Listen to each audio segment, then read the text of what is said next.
I joined Amudim in the States about 5 years ago when we realized that there was a problem with child abuse, sexual abuse by children, and it was a real magefa that really nobody was addressing it, and it was basically swept under the rug. But now it's also expanding into other areas. It's not just sexual abuse, it's alcoholism, it's gambling, it's suicide, Rahman al-Islam.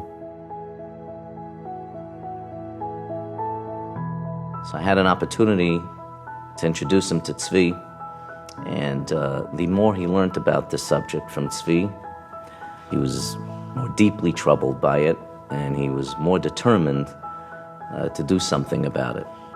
Mendy gave me wings. For many years I've been involved in public service before Amudim, before Mendy Klein. Mendy saw something in me that I didn't see in me.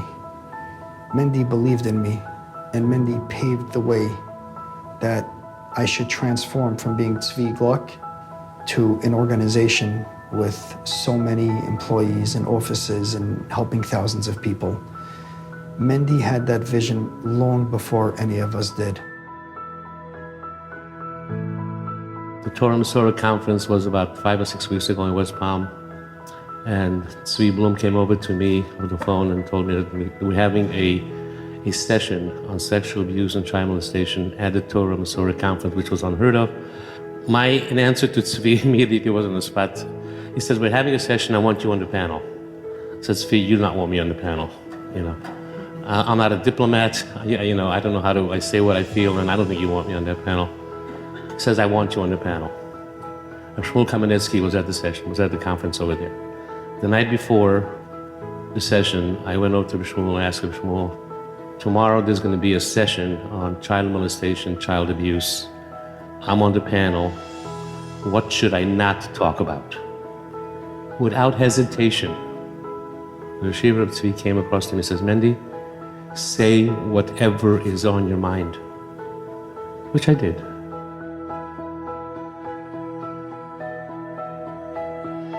Tzvi Gluck sent out an email letting us know that there was a girl who attempted to commit suicide and thank God was not successful, and the cost of a rehabilitation center was $100,000. 30 seconds later, Mendy sends out an email to everybody, and he said, "I'm putting up the first 25,000. Everybody else put up 50, and I'll put up the additional 25,000. But this was Mendy on a daily basis. It was every single time. He was just a driving force and through his passion for this organization, this is what he lived for. I don't know anyone on the planet that has spent more time, more sleepless nights for the benefit of youngsters and teenagers dealing with this horrible issue than Mendy Klein. The mere fact that somebody can pick up the phone or somebody can come in and talk to somebody and they know that this person cares, they know that this person has no ulterior motive besides helping them, that is success. And when I see the numbers that come in, of the number of calls that come in on a daily basis, it makes me feel good. Mendy Klein was passionate about the concept of tzedakah. Mendy was passionate about helping another Jew, help guiding him and taking away some of the pain that's in their heart. He understood that it's important to deal and to intervene when the problem was going on. He also understood the importance of early intervention and dealing with kids before it becomes big problems. He always complained about the fact that we don't do enough prevention. We've opened the can of worms, we've opened the floodgates, we need to help people, but we need to stop it before it happens. If Mendy was here today, I'm sure he would say to me, "Tzvi, don't stop what you're doing, but bring prevention into the mix. It's very important." It's a problem in Cleveland, in Chicago, in Detroit, Los Angeles, Muncie, Lakewood, Kiryas Yoel, everywhere you go. We have a serious magefa on our hands. It wasn't just about what Mendy donated, it was about what he got others to do. He would call me up sometimes in a joking way, and obviously, clearly he wasn't joking. He says, Maish, how can we make more money? We got to give so many places. I think that's the message that Mendy would give us today. We need to give more, we need to do more, we need to help more. That's what Mendy was about, and that's what he would want from us. Sadly, in this field, it's always needed.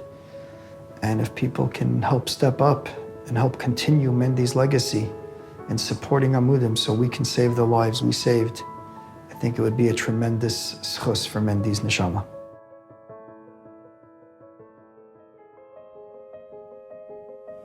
This is, in my opinion, the worst case of shfichas damim that you can have. When you kill a person, the person is dead. That's it, he's dead. When you abuse a child, the child keeps on living.